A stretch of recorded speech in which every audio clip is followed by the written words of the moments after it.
Hello, friends, and welcome back. We're doing another replay. Guardian Beastmaster this time. More people asked for core replays than I thought. So if you didn't watch the last one, the Herald one, this is part of, we're doing one replay per rank as celebration of hitting 15K. Thanks to your support. Thanks, guys. Guys and girls. So, Beastmaster, Guardian. I don't know who you're laning against. Guardian, the brackets, or the lane can still be kind of funny. Helm of the Dominator, pretty normal item build. You might be doing axes because you're saving your skill point. Usually if you're doing summons, you'd like take this right away. Beastmaster's a hero who doesn't save it because he wants to send the Hawk out right away and start to build up his little boar army. And by army, I mean 2 boars. So you kind of have to use those right away. So I'm going to assume you're doing the wild axes build, which I think is fine with a maiden. Plus you might be against like Ursa. That's kind of scary. I don't play that much Beastmaster, so I'm not that familiar with the current build and all that, or like why you would do axes versus boars entirely. I'm not going to worry too much about that. I do want to say though, and actually I'll show you this as well. You just come up here on your own, right? Beastmaster, especially one who does not start with any items because you're rushing this Helm of the Iron Will, does not want to start off on the wrong foot. All offlaners and heroes in the game do not want to start off on the wrong foot. But some heroes are more open to starting off on the wrong foot by nature of being tanky, high regen, just not needing anything. Beastmaster, trying to get a Helm of the Iron Will and only getting one set of tangos, not that hero. Do not risk any of your like health or any like this blindly walking up here. Now, I know you have a ward. What if there's an Earth Spirit and an Ursa and a Caudle right here? You have no idea. You have no idea where anyone is. You'll never win a trade. One-on-one, maybe you win a trade. But, like, why did you need to trade? In fact, you'd be losing the trade because the other hero, let's go check. Wraith King, he's got items. Earth Spirit, he's got boots. You could beat him. Caudle, items. Ursa, items. Alk hasn't bought anything yet. They will beat you in the trade because they have items, and they are more likely to buy extra regen because they are not rushing this Helm of the Iron Will. So do not risk your life like this. It is a surefire way to just flip a coin at the start and decide, am I having a good lane? Am I having a bad game? I don't know, totally out of my control because I just blindly walk up here. So don't do that. Stay back. Now that the supports are up here, I'm okay with it a little bit because it's unlikely that, there might be 3 heroes here, but there's probably not more. So I'm a little more open to it. But again, I personally would not risk it if you are rushing Helm of the Iron Will. Let one of your supports do it. Now, they're not great. Crystal made an AA. Not great for it. But this is just, to me, kind of risky. Unfortunately, you didn't get punished for it. But just imagine if you lost a third, 50% of your health to a rune skirmish at the start, and you're now chewing through 2 tangos. You have 1 tango to amass 400 more gold. That is to survive like 2 to 3 creep waves if your last thing's on point, right? Does that sound good? Sounds pretty iffy to me. All right, so it is against Ursa, and looks like there's a Caudle. If you're rushing Helm of the Iron Will, by the way, any of you playing, if you're ever rushing an item to hit a later item timing, you're never that interested in early aggression. So your timing is this Helm of the Dominator. I don't want to see you do anything crazy, specifically until you hit Helm of the Iron Will at least. But even after that, we're not that interested in going crazy because your timing is here. If I see you commit to some crazy chase, that means you don't understand your item timings. And you don't understand like what the hero wants to do. So let's see if that's the case. Let's find out. This right now is good for you. Okay. Why are we doing this? Oh, what did I just say for Beastmaster? I just want to hit my item timings. I just want to farm up. I don't want to do anything crazy because I only have 3 tangos and I'm not buying anything else because I'm getting this Helm of the Iron Will. That means I just want to farm as safely as possible. What's the easiest way to do that? Is to get the lane to push up here. What is this? This is a lane that is pushing in my favor. You don't have to do anything. Actually, I take that back. The one thing you have to do is not push this lane back. All you have to do is sit here, go for some denies. In fact, if you literally did nothing, probably only 1 or 2 of these creeps would die and the rest would push up here. If this lane does not push up, it means you hurt yourself. When you do this axe for a last hit that you could just right click, you're hurting every single creep here and you are starting to push it back. This will still push into you because your 1 set of axes is not doing enough damage. But if you do it again And if your support had some kind of wave clear and he's like, oh, Beastmaster throwing spells at Ursa, I better pitch in, you both AoE, you just wrecked everything you want to do on Beastmaster, which is to get the lane right here at the start of the game and just farm up your Helm of the Iron Will. Then you can be a little more aggressive, but really we're just still looking for the Helm of the Dominator. Be very careful about your AoE spells. In fact, everything I would do here is just like, get the last hits obviously, but mainly just do your own denies, you know? No, look, your axes have almost put this thing into deny range. And in fact, if it hadn't regen since your last axes, this would now be deniable. They would deny this right in front of your face. Your options are to either, hopefully the axes timing works out, or you'd have to like walk up here to hit it, and then you're at risk of losing a lot of health. So you didn't have to cast axes at all right here. And now look, so like, now we have 4 weakened creeps, and the next one's actually coming up, so it's like still okay. But this should be like 5 or 6 fairly healthy creeps coming up here. But you're like continuing to kill them. You're like, I don't want the lane exactly where I want it. Take it back, Ursa. You're making your life harder, right? No need to do that.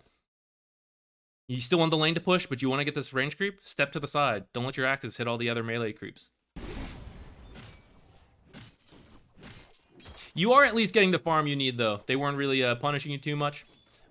But if they were more aggressive lane combo, if this Coddle had not lost 50% of his health at the very start of the game, I think he almost died. I think he was at 1/3, right? So far, this whole game, he's just been sitting back here and hasn't bothered you at all. If he had not taken a poor rune fight, something that you might have done, and he was full health, and he was pressuring you as well as this Ursa right now, would you have gotten all your farm? I don't know. Not with, like, we're up here. I don't know what Coddle's doing. He should still be blasting you with the stuff. But, like, this kind of play is working out this game, but will not work out every game when they're pressuring you. This game, they're kind of just not. Alright, enough about that. Let's speed up.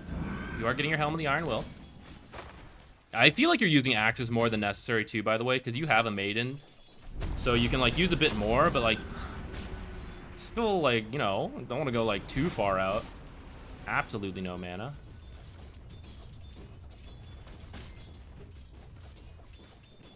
Not going to worry too much about little missed last hits and stuff like that.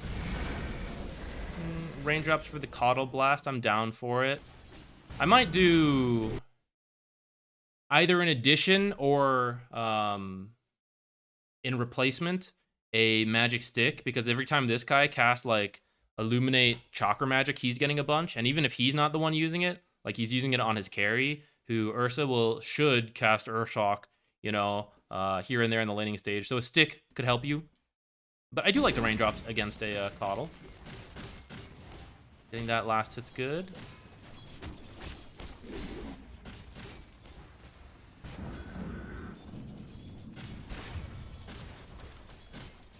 I like these small items you bought. I think the clarity is probably overly hopeful and unnecessary, especially with this Arcane Aura. And in fact, I can tell you, you wouldn't need this clarity if you were a little more disciplined on your own axe usages. Because I already pointed out a couple you didn't need to cast. So 65 mana each, let's just give you, let's say it's just 2, 130 mana back. That means you're sitting like right here, right? So you didn't even need this clarity. I just saved you 50 gold right there. These items I'm perfectly fine with, because these are pretty good to get to allow you to cast more axes. But at the time, you didn't have those items and you were casting your axes a little too much. Now, the axes are getting more value for their mana, right? They're doing more damage. Now, as we get hit level 2 axes, level 3 soon, when we get to level 5, this is when like axes become more useful to cast.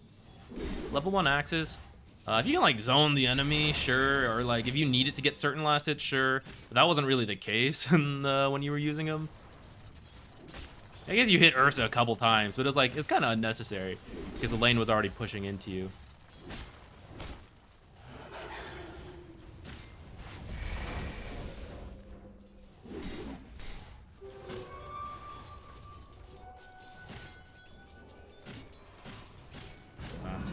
Last hit. Okay. Sped through a kill. Remember what I was saying? Level 5 Beastmaster. Are we like dive heavy guy? Is this what I want to do? First of all, hawk into the trees to see this. In fact, as soon as you start diving, you want to put the hawk here because you don't know if anyone's TPing in here to help him out. So, I mean, you can kind of see some of them on the minimap, but I suspect in the middle of this, you're probably not glancing at the minimap. I know I'm not doing it, so I'd be amazed if any of you were doing it, right? Because once you're committed to this stuff, you're like focused on what you're doing, and that's fine. But you have an ability that could specifically help you there. So throw the hawk here. It would let you know, and it would make easier to do what you're doing. But also, same thing in the last video I talked about, the one with the Herald game we just did with the Earthshaker. If you don't kill this Ursa, what is he going to do? Is he going to come out here and stop you from pushing this tower? No, because you will kill him then. So he's not going to contest you. If you had clicked him, you would know he has no regen. I mean, he has 10 stick charges. But, like, he's not going to, like, heal up and then come back out. So his only option is to TP out. Now, yes, it's kind of nice to get some, like, kills and stuff. But, like, this is iffy, isn't it? It's getting, like, kind of scary. Invoker's leaving. You had, how many was this? You had 3 on you. 3 Fury Swipes. You were actually so close to losing those 3 Fury Swipes, too, and you might have lived after that, right? But all we had to do was hit this tower. You just kill these, you farm these creeps, and then you move on to the tower. And then you, like, cut the next creep wave. Hopefully this catapult survives. Fortify if you need to. The next creep wave comes in. Ursa still sitting at 300 health under his own tower, which, you know, with the magic stick is maybe a little more. He still can't really do much. And if he runs out, you will then fight him cleanly there, also having lost your Fury Swipe stacks. So this is the kind of, like, overly aggressive play I'm talking about. Now, AA's dead, too. This guy wasn't supposed to get any farm because he was sitting at, like, 200 health. And what he just get? He just got, like, 500 gold. And you were supposed to be able to finish your Helm of the Dominator. Honestly, it should be done. If you ignored that Ursa, farm these creeps, farm this creep, maybe the small camp, Helm of the Dominator is done. Probably coming up here, 7 minutes and 30 seconds, finished item. And then you would also have 6. You would have, like, whatever big creep you take, and you have Sunstrike. Which actually what I was about to say before you did that dive, which is that I was waiting for 6 and Helm of the Dominator, and, like, we should see a kill pretty much instantly. Just Primal Roar, literally anyone, and then have, you said you were queued with Invoker. Just tell him, like, hey, I'm about to hit 6. I'm like, keep an eye. And when you hit 6, and you're like, as soon as I see someone, I'm going to tell you, and I'm going to roar, and you're going to Sunstrike. It's going to be a kill, because Sunstrike does 287 pure damage. You do 150 plus, you know, like 200 axe damage, plus a boar, plus you right-clicking, plus AA nearby. It's a kill on anyone. Plus your big creep hitting things, too. So now our timing at 7:30, I'm going to say you could have had this.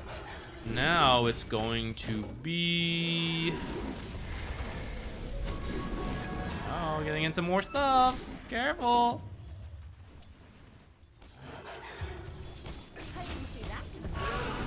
Hey, nice. Okay, you did do the Roar Sunstrike part. Great. And you got your Helm of the Dominator now, which is about a minute and a half later, which actually the other one also would have carried over. So let's just say a minute later than it could have been. That doesn't sound like that much of a difference. Like, oh, I got it 8 minutes versus 7 minutes, or like 9 minutes versus 8 minutes. But I also said you would have Roar sooner, right? So like Roar, 60 seconds used sooner. You're about to get your next Roar kill in like 30 seconds. This is how you like move up. Oh, I was like, why was everyone's net worth so bad? Current gold, not the, there we go. Right, so where are you? You're at 647 right now. So this should have been 8 minutes ago, or sorry, 1 minute ago, which should put you now, you know, you have some extra gold from a big creep farming, getting an extra kill sooner. Like, you're now further up, and you're repeating it. Like, this is how you, like, sneak your way up there. It all starts with, like, a few seconds here and there, an extra creep here and there.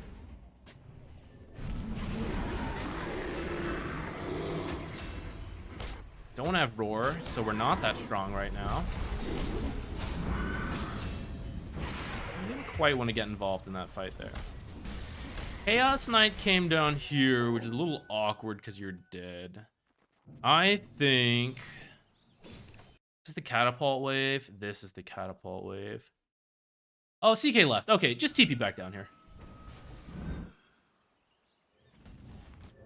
Take this tower.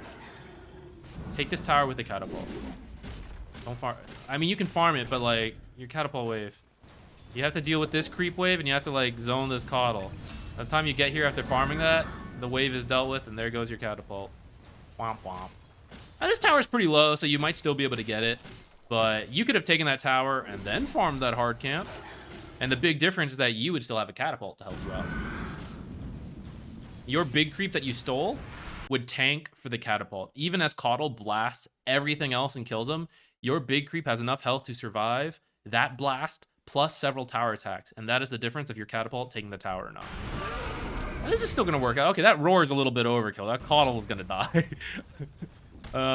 So on one hand, it's good to like secure kills and all that, but also keep in mind, like, now you have to wait 90 seconds for your next kill, and that AA was probably going to die. And so, like, this could have been, you know, an Alchemist kill, maybe, or an Ursa kill with the Sunstrike or the Wraith King, or, like, literally anyone else besides the 2-on-1 Coddle who is, like, trapped back here. So, knowing when to not use your spells also help your timings. All right, so we took this. We are relatively strong because you have your Helm of the Dominator. And now we have retreated to our own jungle. Oh! Okay, no, now you're... Oh!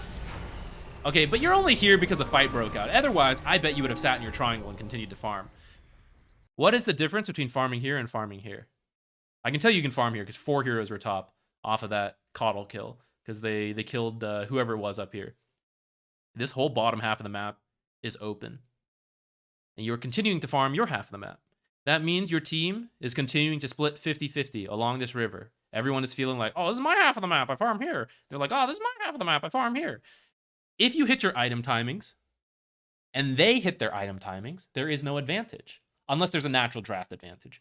But even when you have a draft advantage, you still want to get further ahead.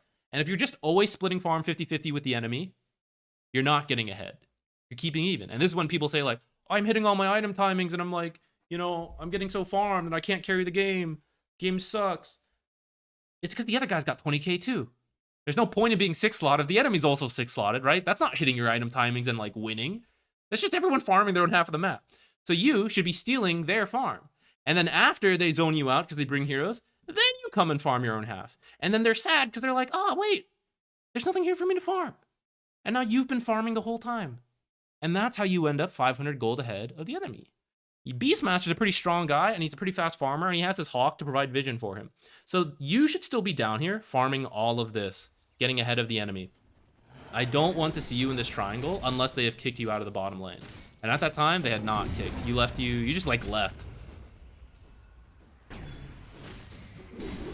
And it's even worse for you because you're against an Alchemist. This should all be for like whoever's not as strong in your team and needs to farm. Should be like your Invoker who wants to like sit mid and defend while farming, right? Now he can't do that. Now he has to go up here. And Chaos Knight was up here. So now Chaos Knight's farming this. Invoker's farming this. They're competing with each other.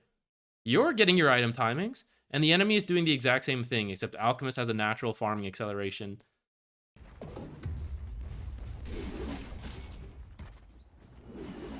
Now, if you were already down here pushing, see your team's like starting shit? If you were already down here this whole time, this lane wouldn't be here. It should be further out. And that means as your team gets into a fight, whether they win or they lose, you will be pressuring this tower and you will come out ahead. Or you could ditch it and TP over here and join them in the fight. That would be fine too. The enemy would still lose some chip damage. Or tactically, maybe one of them TP's down here to defend this. And then you're like, hey, there's one hero down here. I'm going to TP up. 5 of us are going to beat 4 of them. And then we're going to take Roshan. Or something like that, you know? I think your team could do Rosh. You have Beastmaster, Invoker, Alacrity, and like a Chaos Knight. It's possible, it's just a little hard. You win a fight, you can do it. So, you know, you're just getting here. And Coddle's like killing your creep waves. I think you can kill Coddle, by the way. Yeah. Okay, good TP out to get away from that Ursa. See, that Ursa chased you out. That's fine. That's okay. Okay, no brown boots at all. It's kind of... I think you might want one. Like, against an Ursa who will just run you down. You know, you have to, like, TP out there. Brown boots would allow you to, like... I think it's okay to get brown boots. I know some people just, like, straight up rush the Overlord. But I think you do that, like, if you're not scared at all. Like, I'm farming and they can't stop me. Then you do that. If you're, like, worried about having to run away from certain people. Or, like, sometimes, like, play off the map, play here, play there. Your brown boots will help you overall. If brown boots could stop one single death, it's worth it. If they help you get to an extra camp a little faster, it kind of pays for itself. All right. You should also have a smoke. Oh, you don't have to have the smoke, but I can see you're someone who, like, you bought your own sentry, so you recognize, like, maybe my team's not going to do it, right? So that means you should buy your own smoke as well. This is a huge power spike for you right now. So if I see you continue to jungle on your own half of the map, we're wasting the point of this. Your item build is correct, but the playstyle will be wrong. Let's see. You're going to finish this. I understand that. Let's go see what we do. Because I really think you should go join your team, because this, the aura, plus the creep, makes your team very powerful. Plus this inner beast. If you continue to play solo, nah.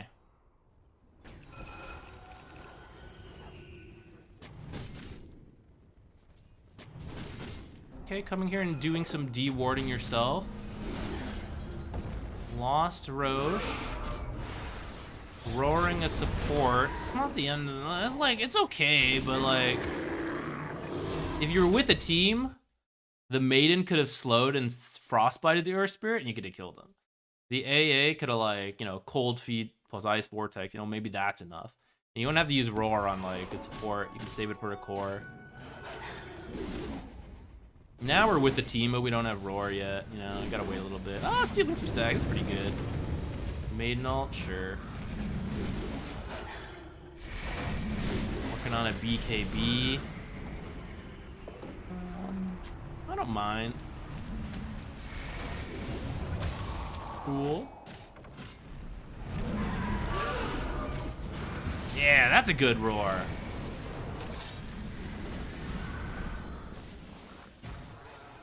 Oh, saved because a teammate's nearby. Okay, maybe not. He's gonna like run you down with the Radiance. Well, it happens. I'm still okay with like overall what you did. You were playing with the team. You're trying to do stuff. Alchemist came. He's not farming. He chased you for like 20 seconds. It's honestly worth it. Now your team's chasing the Alchemist. Like, this is overall pretty good. All right, kind of losing track of the Alchemist. Come on, guys. You can get him. Hey, don't die! Okay, we're good. We're good. Is it cold in here, or is it just me? You beat up here. You're with your CK. All right, the main lesson for you is the one about farming your own half of the map when you didn't need to, that you should have stayed on the enemy half of the map. And also that you were going for these specific item timings, but sometimes doing things that didn't encourage that, you know, like trying to take a fight before that item timing and stuff like that. Those are the things that like will have significant impact, right? Like my example was 1 minute on the, it wasn't even an example, it literally happened, right? 1 minute difference on the helm of on the Dominator, depending on your choices. And so hopefully outlining that helps you in the future. If you're a hero who doesn't have like a specific item timing that really changes his power spikes, then you can like make these aggressive plays more and not be that worried. When you're like going for a greedy start, when you're trying to hit this big item timing, like don't do things that are gonna hurt you unless there's like a very good chance in your favor. But if it's like 50-50, even if it's like 60% chance in your favor, 100% chance I power spike with the right item timing. So like unless you're hitting like 80 plus chance of like some play working out in your favor, then like I'd go for that. But most of the time it's not so clear cut, right? It's like, this might work, this might not. It's like a 50-50 thing. Don't take any of those. All right, I've seen you spend a lot of time on your own since hitting your like item timings.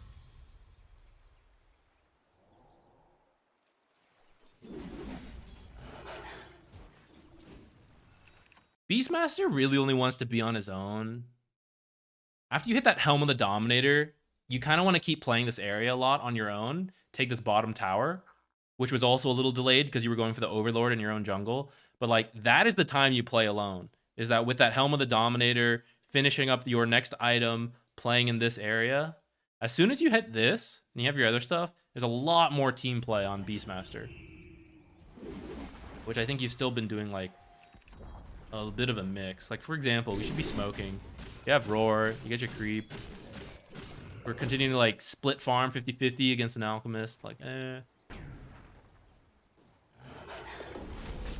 playing solo is a little better because you're friends Invoker. But like this CK would love for you to stand next to him, give him 45 attack speed, and then give him 18% bonus damage, extra armor, and then whatever creep you took, right? I think you took which one? The Drake. Okay, extra armor. The Drake doesn't boost him up in the other regards. But like you can win the game. Actually, like after you hit Helm of the Overlord, I think your team was ready to end the game because they have a very greedy lineup. You have a CK, you have a Beastmaster. Like this is a game that can end like now, actually. And you're still there. I would, instead of like BKB, you could go like drums. You just boost up the CK. You kill everyone. How long do we have? We have like 10, 15 more minutes, it looks like. I don't know if we'll do the whole thing, because I feel like we've already identified a couple key mistakes, and we're approaching the same amount of time the last one was in. But let's go a little further. So this overall engagement was taken kind of poorly by your team. Let's see how it plays out before going much further. All right. So I was saying, like, I think your team's ready to end, right? So this is now execution based. All we have to do is get together. Yeah, the 3 cores are here. The supports will come. You and CK can be nearer to the front, but CK should be first, and you guys should be a little behind him. Invoker should stay back, and your support should be nearby, but back. Do you want to do this completely yet? No, you want to help your team deward this area first, and possibly put up your own vision. And then your team sets up on this high ground while sieging this. So up to here was kind of okay. And CK like kind of does this. That's not great. And then like CM's going in deep too. Man, replays are really whacked out nowadays. So this isn't really your fault, but if you can tell your team this as you're coming here, okay? You can't tell them now and expect them to react. As your team is walking up, you tell them what needs to happen. Just watch CK hit things. And if they come to CK, we will win the fight. Not go into them behind the tower. And if you lay this plan out ahead of time, there's a higher chance it works out. I mean, there's no control in your team. I know that, guys. But if you lay the plan out nicely ahead of time, you have a better chance of it working out rather than now saying, don't be there, Crystal Maiden. Well, that's probably obvious to her at this current time, but the fact is she's here and she cannot simply get out at this point. So that's why this fight goes pretty poorly, because you start off 4v5, you're running through the tower, your creep's like dead at the start, you're losing all this health because you're 4v1 while the rest of your team is still getting into position. And like the fact that the fight kind of works out is a testament to what I'm saying, is like you're stronger. You can do this. CK like, no, way too hard. He shouldn't have died either. But just imagine like a better executed team fight. Like your team would be in such a good spot.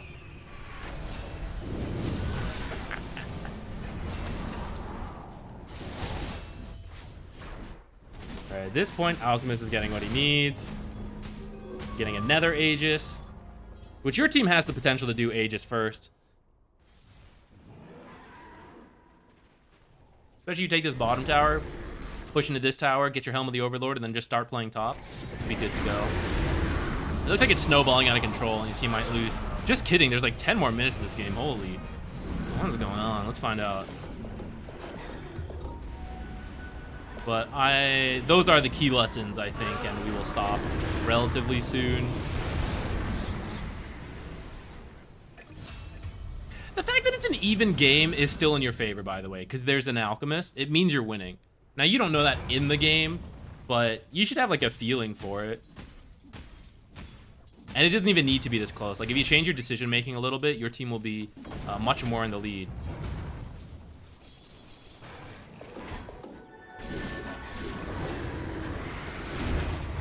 Kind of just like let Alchemist farm at the start, even though Beastmaster's like one of the best heroes at being on the enemy's half of the map and reducing their farm.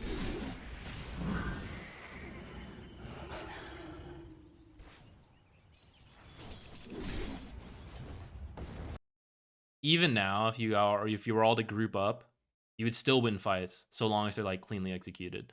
And the fact that like everyone has everything they need, we're still like pretty scattered. I feel like, I don't know if your team understands that. I don't know if you and Invoker know that. You know, one of you knows and one of you tries to start getting your team to do stuff. It'll also work. Okay, but see, like, of all people who must be with his team, you, Aura Guy, Beastmaster, you must be with them. You can't keep being down here. Send your big creep down here, send like a Black Drake, or have like Invoker do it, who has bots and is like a super fast hero. Like, let him be the split pusher. He does not have the same like aura impact that you and all your creeps and all your vision and all everything, like the hero Beastmaster. He must be with his team at this point. If you like, the only reason you'd be solo at this point in the game is because you're like winning so hard. You're like legit a solo threat, while the rest of your team is also a threat. But like, you're not really in that state this game. You're like spending too much time on your own. Okay, so that's where we're gonna end, so that this doesn't get much longer, because that is like kind of the end of what I want to say.